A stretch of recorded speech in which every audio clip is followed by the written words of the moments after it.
Hello everyone, welcome back to eQuhipat e-learning platform of Priyachi Hoikya. আজি লৈ আহিছো weekly Assam current affairs অসমৰ সাপ্তাহিক বাতৰিসমূহ। So গুৰুত্বপূৰ্ণ যি ইনফৰমেশন আছে যি টপিক আছে চাম। আজি ক্লাছৰ PDF টো আমি আমাৰ অফিচিয়েল টেলিগ্ৰাম চেনেল eQuhipat আৰু মোৰ personal Telegram channel APSC Revised দুইটাতে মই শেয়াৰ কৰি দিম।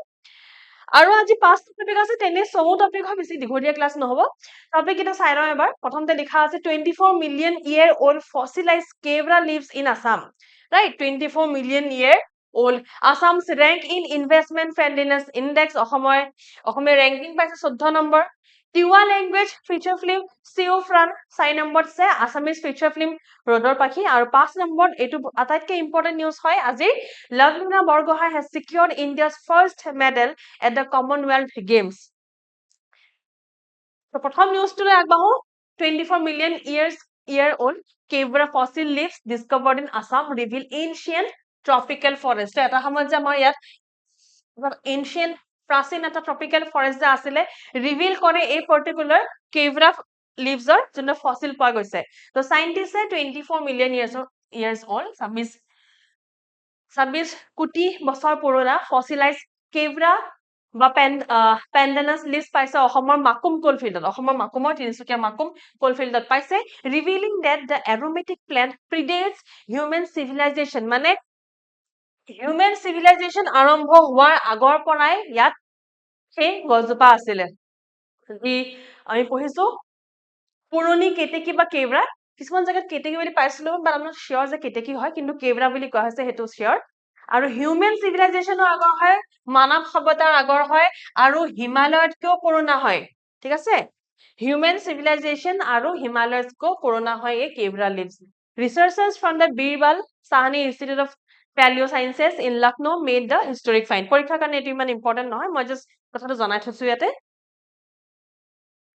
লোকেশনটো মনত ৰাখিব লোকেশনটো হৈছে টিকাক পৰ্বত ফৰ্মেশন উইথিন দা মাকুম কোলফিল্ড যোনটো আছে আমাৰ তিনচুকীয়া ডিস্ট্ৰিক্টত নিয়াৰ মাৰ্ঘেৰিটা আৰু 24 মিলিয়ন ইয়াৰ্স ওল্ড হয় এটো মনত ৰাখিব 24 crore years old dating back to the late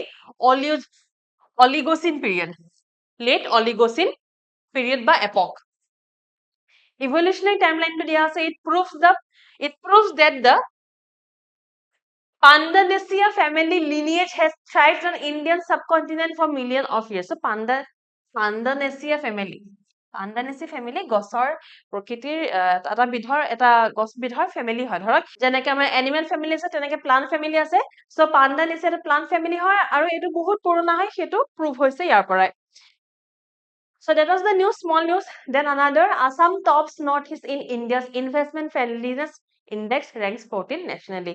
Now, a investment friendliness index যোনটো হয় এটো প্ৰথমবাৰৰ কাৰণে নীতি আয়োগে পাবলিশ কৰিছে আগতে কৰা নাই ঠিক আছে এটো ফাৰ্স্ট টাইমৰ কাৰণে পাবলিশ কৰিছে for the first time publish হৈছে আৰু এই ইনডেক্সটো অনুযায়ী অসমৰ ৰেংক হৈছে 14 অসমৰ ৰেংক হৈছে 14 স্কোৰ হৈছে 47.3 স্কোৰ হৈছে 47.3 আৰু ৰেংক হৈছে 14 in India, across India. The index looks at policy support, governance and infrastructure.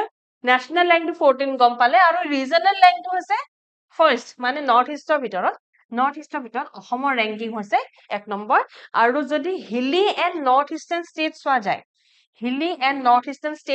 চোৱা যায় তেন্তে ইয়াৰ ৰেংকিং হৈছে সেকেন্ড তেতিয়া হলে ইয়াৰ ৰেংকিং হৈছে সেকেন্ড ওকে সো এইটো একবাৰ সমনিজ আছিল অসমৰ ৰেংকিং 14 স্কোৰ হৈছে 47.3 নীতি আয়োগৰ ইনভেষ্টমেন্ট ফ্ৰেন্ডলিনেছ ইনডেক্সটো কোন প্ৰথমবাৰৰ কাৰণে ইনডেক্সটো বনোৱা গৈছে আৰু হিলি এণ্ড নৰ্থ ইষ্টাৰ্ণ ষ্টেটছৰ ভিতৰত সেকেন্ড হয় অসম আৰু যদি অকল নৰ্থ ইষ্টৰ ষ্টেট খিনি লয় তেন্তে অসম হৈছে first ৰেংকত excuse me next Tiwa film Sio ফ্ৰান Signs on global stage with award winning festival run. So এই বছৰত বিশেষকৈ এই মাহত এই দুটা মাহত আমি দেখা পাওঁ যে বহুতখিনি অসমীয়া ছবিয়ে ইন্টাৰনেশনাল লেভেলত তেওঁলোকে শাইন হ'বলৈ সক্ষম হৈছে তাৰ ভিতৰতে আছে তিৱা ভাষাৰ এখন ফিল্ম তিৱা ল্যাঙ্গুৱেজ ফিল্ম বা তিৱা ভাষাৰ film Sio Fran directed by Sumir Deuri has won major recognition including the best film other than Assamese award at Prague Cine Awards ইমান ইম্পৰ্টেন্ট নহয় কিন্তু এই যে নেক্সট এৱাৰ্ডটো আছে এটো ইম্পৰ্টেন্ট হয় Best feature film at the Silk Road International Film Festival in Italy. ইটালীত হোৱা Silk Road International Film Festivalত Best Feature Filmৰ এৱাৰ্ডটো পাইছে। Silk Road International Film Festivalত পাইছে Siu Fran Tiwa language film direct কৰিছে সুমীৰ দেউৰী। ঠিক আছে, সৰু টপিক কিন্তু সৰু সৰু বহুতো ইনফৰমেশ্যন আছে, মুখস্থ ৰাখি ল'ব। ইটালীত পাইছে এৱাৰ্ডটো।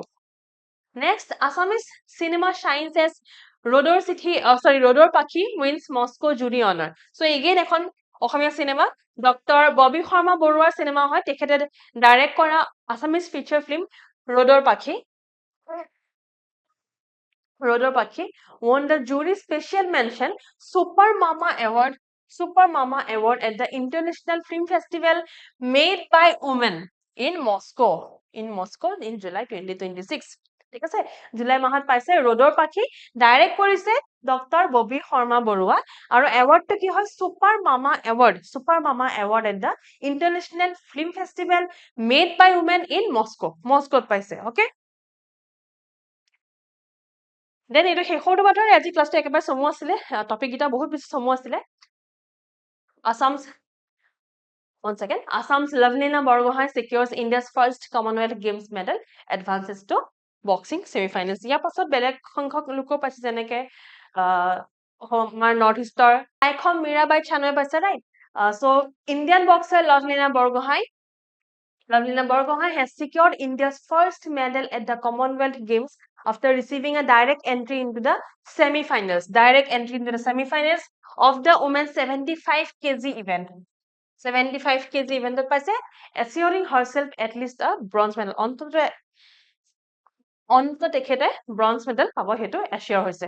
সো কমনৱেলথ গেমছটো ক'ত হৈ আছে, কোনোবা জানে নেকি? যদি কোনোবা জানে তেন্তে কমনৱেলথ গেমছ ক'ত হৈ আছে, এইটো ইম্পৰ্টেণ্ট হয় পৰীক্ষাৰ কাৰণে। আপোনালোকৰ কমনৱেলথ গেমছ 2026, এইটো আপোনালোকৰ কাৰণে এটা হোমৱৰ্ক দিছো মই, যে ইয়াৰ আনসাৰ কি হয়, ক'ত হৈ আছে। আমি কিন্তু আমাৰ যোনবিলাক কাৰেণ্ট এফেয়াৰ্ছৰ সৰু সুৰা শৰ্টছ গৈ আছে, তাত আমি মেনশ্যন কৰিছো বহুতবাৰ জেগাটুকুৰাৰ নাম। আপোনালোকে জনাব যে 2026 কমনৱেলথ গেমছ ক'ত হৈ আছে। আৰু এটা প্ৰশ্ন দিছো মই, চমু প্ৰশ্ন, একদম সহজ প্ৰশ্ন দেই। Lovlina Borgohain won the bronze medal at which Olympic Games? আমি গম পাওঁ তেখেতে এখন অলিম্পিক গেমছত লাভলিনা বৰগোহাঁই তেখেতে ব্ৰঞ্জ মেডেল পাইছিলে। সো ৰিঅ' অলিম্পিক্স হয় নে টকিঅ' হয় নে পেৰিছ অলিম্পিক্স হয় নে লণ্ডন হয়, সেইটো আপোনালোকে আমাক কমেণ্টছত জনাব। কুৱেশ্যনৰ আনসাৰটো দি দিলে হ'ল, যে এ হয় নে বি চি ডি, অপশ্যনটো দি দিলে হ'ল। ঠিক আছে, আজি একেবাৰে চমু আছিলে টপিক কেইটা, সৰু সৰু টপিক আছিলে কিন্তু গুৰুত্বপূৰ্ণ আছিলে। আমি দেখা পাওঁ যে আজিকালি এক্সাম বিলাকক, আমাৰ টেটৰ এক্সাম হওক, এডিআৰই এক্সাম হওক, ইনফেক্ট APSC হওক, যিকোনো এক্সামত দেখা পাওঁ আমি যে অসমৰ চিনেমাৰ ওপৰত সোধে, যে চিনেমাখন ক'ত কি এৱাৰ্ড পাইছে বা কোনে ডাইৰেক্ট কৰিছে। চ' যেনেকে আমি ইয়াত বহুতখিনি আজি সৰু সৰু ইম্পৰ্টেণ্ট টপিকছ পঢ়াৰ ভিতৰতে আমি দুখন চিনেমাৰ বিষয়ে পঢ়িলো, ৰদৰ পাখি আৰু চিউ ফ্ৰান, এই দুখন মনত ৰাখিব। তাৰোপৰি লাভলিনা বৰগোহাঁই তেখেতৰ নিউজটো ইম্পৰ্টেণ্ট হয়েই। দেন প্ৰথম দুটা নিউজ আছিলে আমাৰ নীতি আয়োগৰ ইনভেষ্টমেণ্ট ফ্ৰেণ্ডলিনেছ ইণ্ডেক্সৰ আণ্ডাৰত অসমৰ স্ক'ৰটো মনত ৰাখিব, অসমৰ ৰেংকিং মনত ৰাখিব। আৰু প্ৰথম নিউজটো আছিলে যে অসমত ডিস্কভাৰ হৈছে 24 কোটি বছৰ পুৰণা কেওৰা লিভছ। চ' এইখিনি আজি টপিক আছিলে, এটা চমু ৰিভিজন কৰি দিলো। আপোনালোকে পৰীক্ষাৰ কাৰণে ভালকে প্ৰিপেয়াৰ কৰক। টেট আৰু এডিআৰই অতি সোনকালে হ'বলৈ গৈ আছে, গম পাই নিশ্চয় চাগে। চ' তাৰোপৰি এটা ইনফৰমেশ্যন দি দিওঁ, আমাৰ আসাম টেটৰ কাৰণে আমাৰ কোৰ্চ আৰম্ভ হৈছে, একেবাৰে ফ্ৰেছ কোৰ্চ হয়, 21 জুলাইত আৰম্ভ হৈছে। আৰু এডিআৰই কাৰণেও আৰম্ভ হৈছে 20 জুলাইৰ পৰা, একদম নিউ হয়। মই এডিআৰই কাৰণে ইয়াত এডভাৰটাইজমেণ্ট অনা নাই, বাট এডিআৰই কাৰণেও 20 জুলাইৰ পৰা আমাৰ ক্লাছ আৰম্ভ হৈছে, নতুন কোৰ্চ এটাৰ। আৰু আপোনালোকে কোৰ্চটো অনলাইন আৰু অফলাইন দুটা মাধ্যমত পাই যাব। কোৰ্চটোৰ ফিচাৰ্ছখিনি ইয়াত লিখি থোৱা আছে, আপোনালোকে আমাক কণ্টেক্ট কৰিব, অথবা আমাৰ যোনটো ৱেবছাইট আছে www.ecohipath.com, তাত গৈ ভিজিট কৰিলে গোটেইখিনি ইনফৰমেশ্যন পাই যাব। ঠিক আছে, আৰু ক্লাছটো PDF টো ক'ত দিম মই জনালোৱে ক্লাছৰ আৰম্ভণিতে, আৰু সেইখিনি স্কেনাৰ আকৌ দি দিছো। যদি জইন কৰা নাই, দুটা গ্ৰুপ জইন কৰি ল'ব। আৰু যদি ক্লাছটো ভাল পালে লাইক কৰিব, শ্বেয়াৰ কৰিব, ছাবস্ক্ৰাইব কৰিব। আকৌ লগ পাম নেক্সট ক্লাছ অহা সপ্তাহত। মই আপোনালোকৰ আসাম NS পিপলৰ ক্লাছটো লাইভত লৈ আহিম। Thank you so' much.